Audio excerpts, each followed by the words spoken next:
We appreciate both you gentlemen being here today, and we'll start out with Mr. Castillo, who was the commissioner from 1977 to 1979.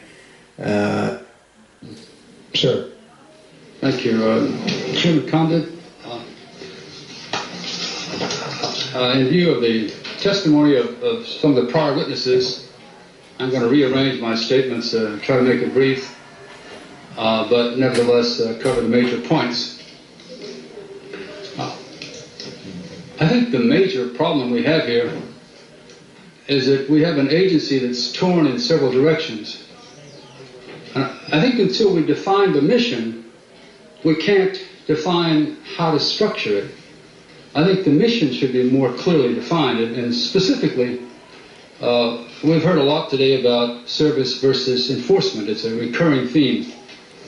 And I believe the mission of the Immigration Service should be redefined so that we add another step, another item to it, and that is that we actually assimilate or integrate the people that we bring here through this tortuous process.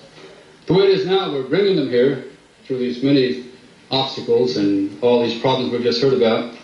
We're bringing them here in record numbers of about 1 million a year.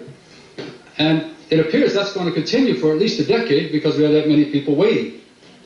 So it would seem to me that we should sharpen the focus of the Immigration and Naturalization Service so that it becomes, as far as the service is, strictly service.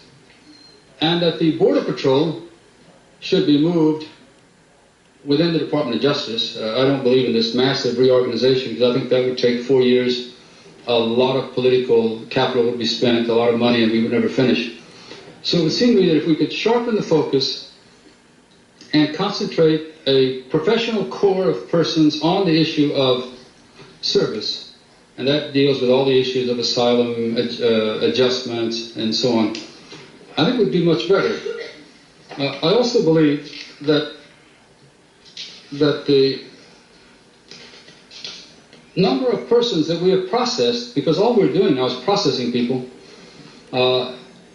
is not fully assimilated. We're simply bringing them in, and then we're leaving 10 million people as green carders or persons with immigrant status, and that number continues to grow, and we never actually naturalize them. Even though we're called the Immigration and Naturalization Service, we should actually complete the process. And it's my view that we'd do better if we focused on that, made that a full, professional, well-trained group, and placed the Border Patrol within the Department of Justice so as to avoid this endless bickering about reorganization. And let the Border Patrol concentrate on the enforcement side as it well does. And I think they could link them with the department's other agencies such as the FBI and DEA and those other groups that are in law enforcement. The other thing that would happen when you did this, I think, is that professional careers would come through a clear career ladder. The way it's been for years at the Border Patrol is that the Border Patrol provides the leadership in the staffing of management at INS. And many major management positions at INS are held by former Border Patrol agents, which is not necessarily bad, but which clearly comes from a different orientation than people who come from a service background. So I would clearly and strongly suggest that that be done. I think unless we do that, we'll have this endless battle about where should the resources go and how do you approach an issue and how much money goes for this versus that, and we really won't be able to deal with it. I'm another one of those advocates for pre-clearance or pre-inspection, but I believe that unless we do things of that sort, we'll never hire enough people, and we'll never build enough airports, and we'll never be able to handle things like NAFTA. NAFTA, I'd like to say just a word or two about.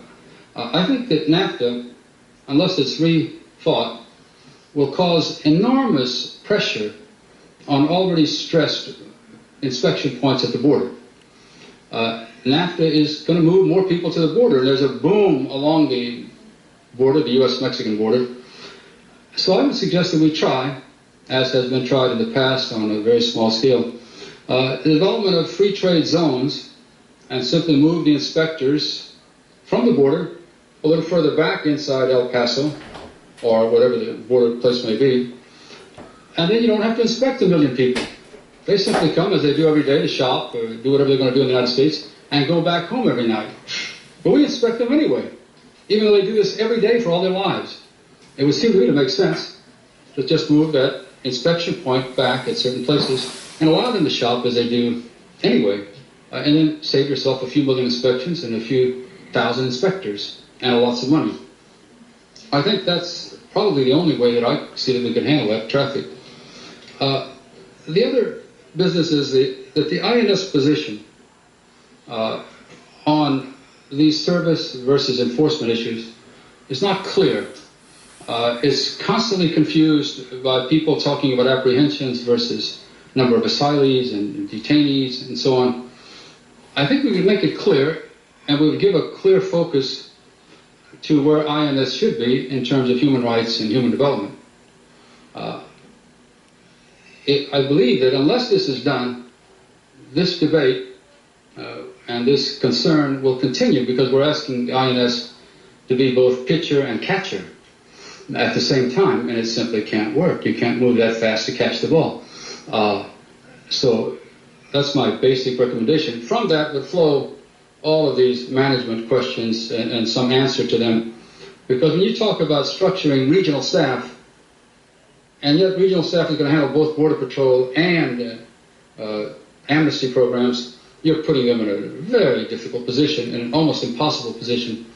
But if you say that Border Patrol is flowing straight through the Attorney General's departmental units, then you have a very clear line. You know who's in charge of what, and you can pinpoint responsibility, and you can pinpoint accountability, and no one can escape, and you know exactly where the fees go, and you'll know exactly where your resources are. But I think where we're going now, we're just confusing the issue by mixing all of this together. Castillo, thank you very much for your opening statement. It was excellent. I do apologize. I'm going to have to adjourn here for 10 minutes so that I can go cast a vote. I would appreciate